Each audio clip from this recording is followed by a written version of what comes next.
Assalamualaikum warahmatullahi wabarakatuh.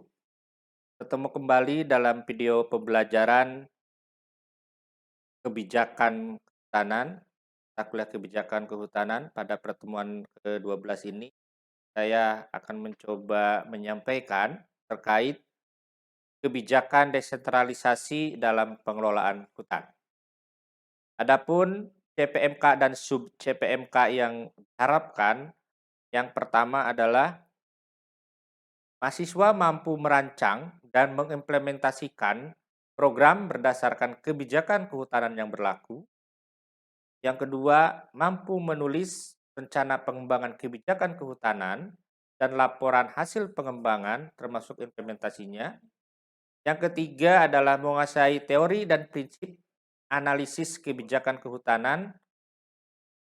Yang keempat adalah mampu merencanakan pengembangan kebijakan kehutanan yang diperlukan di suatu wilayah agar hutan tetap lestari.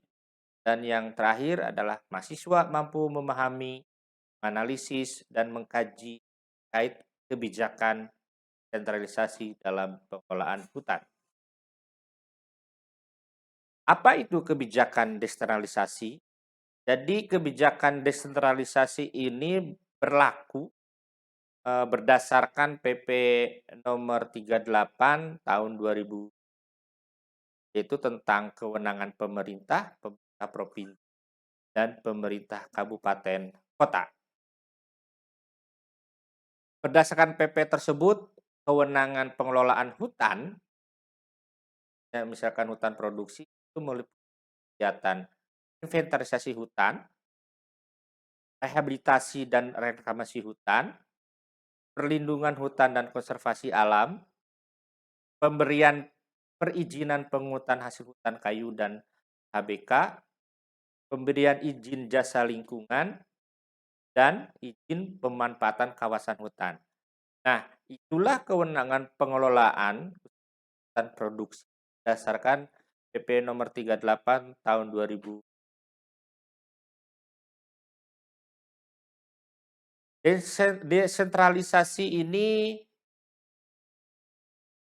banyak menimbulkan permasalahan juga karena adanya deforestasi masih berlanjut, sehingga ini mengindikasikan kebijakan tersebut efektif saat ini. Yang kedua, itu karena kurang optimalnya kinerja pemerintah kabupaten dalam pengelolaan hutan produksi wilayahnya. Itu pun ada beberapa penyebabnya kenapa kinerja pemerintah kabupaten dalam mengelola hutan produksi wilayahnya tersebut kurang optimal. Yang pertama adalah inventarisasi hutan tidak dilakukan karena hutan sudah terbagi habis oleh pemegang izin. Udah dibagi oleh perusahaan HPH HTI. Beberapa lokasi ya, di beberapa kabupaten.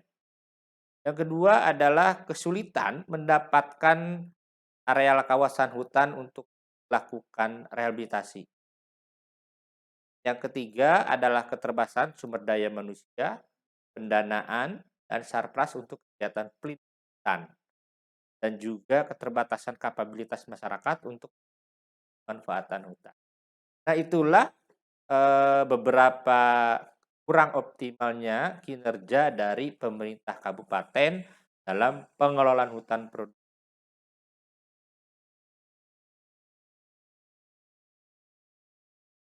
Adapun kewenangan pemerintah daerah dan masyarakat setempat terhadap pengelolaan hutan produksi yang sudah ada, yaitu tadi telah disebutkan di slide awal bahwa kenapa salah satu permasalahannya kebijakan desentralisasi itu jadi masalah di tingkat kabupaten adalah terkait pembagian kawasan oleh perusahaan. Nah, di sini pemanfaatan pengelolaan kawasan hutan, ya kawasan hutan produksi yang telah dimanfaatkan dalam bentuk PHHK oleh perusahaan selain tanaman rakyat, ya. Jadi izin usaha pemanfaatan hasil hutan kayu selain tanaman rakyat. mana 42,49% itu kawasan hutan produksi. Dan hutan produksi yang dalam proses pengajuan IPHK itu 9,49%, dan hutan produksi untuk pencadangan HTR sekitar 0,84%, dan hutan yang belum ada konsesinya dan belum ada rencana untuk diajukan PHK seluas 47,6%. Karena menurut perundangan yang ada, yaitu PP nomor 38 tahun 2000, bahwa kawasan hutan yang belum ada IUPHK-nya tersebut pengelolaannya dilakukan oleh pemerintah daerah setempat. Nah, dari sini bisa diketahui bahwa kawasan hutan yang belum ada IUPHK-nya itu langsung pengelolaannya diserahkan kepada pemerintah daerah setempat, misalkan pemerintah kabupaten.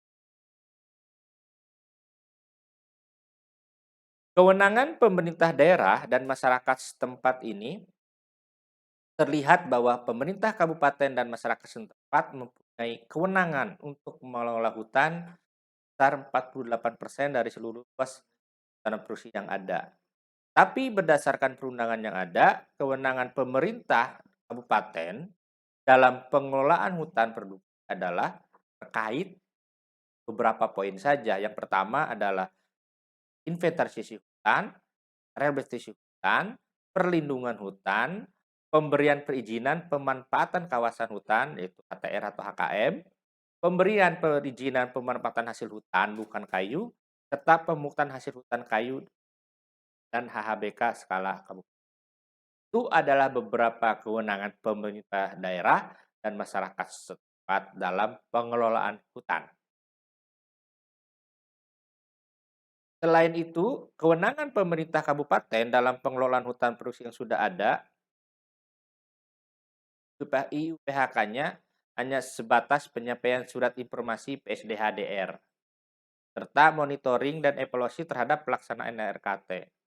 Mana data tersebut ini menggambarkan implementasi tingkat desentralisasi pengelolaan hutan produksi di Indonesia masih lemah.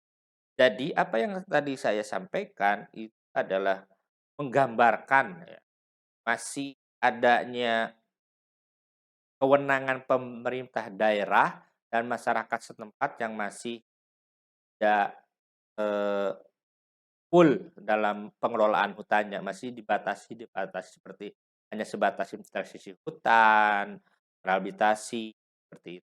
Dan juga sebatas penyampaian surat informasi PSDH. Di sebelah kanan saya ini adalah gambaran proporsi PHK di hutan produksi.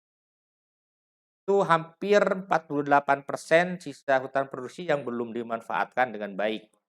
Dan 42%-nya itu luas HP yang telah dimanfaatkan dengan baik. Dan ada pencadangan HTR 1% serta luas hutan produksi yang masih dalam proses pengajuan 9%. Jadi kalau dari warna merah, semu merah di sebelah kanan saya ini, luas HP yang masih dalam pengajuan itu sekitar 9%. Produk kebijakan desentralisasi dalam pengelolaan hutan ini itu terkait produk kebijakannya yaitu PP 38 tahun 2000 dan Undang-Undang Nomor 32 tahun 2004 tentang pemerintah daerah. Di sini bisa dijelaskan bahwa di dalam Undang-Undang Nomor 32 tahun 2004 tentang pemerintah daerah jadi landasan yuridis dalam kaitannya kewenangan pemanfaatan sumber daya alam termasuk KHBK antara pemerintah dan pemerintah daerah maupun antara pemerintah daerah lainnya. Jadi dasar hukum dalam melakukan kerjasama, terus juga karena kewenangan yang dimiliki berdasarkan peraturan perundangan yang berlaku, maka pemerintah dan pemerintah daerah memiliki wewenang menerbitkan perizinan terkait contohnya HHBK dan berdaya alam lainnya. Mungkin itu saja pertemuan yang ke-12 ini. Kalau ada pertanyaan disilahkan. Kalau tidak ada, sampai di sini aja dalam pertemuan ke-12 ini. Terima kasih. Wassalamualaikum warahmatullahi wabarakatuh.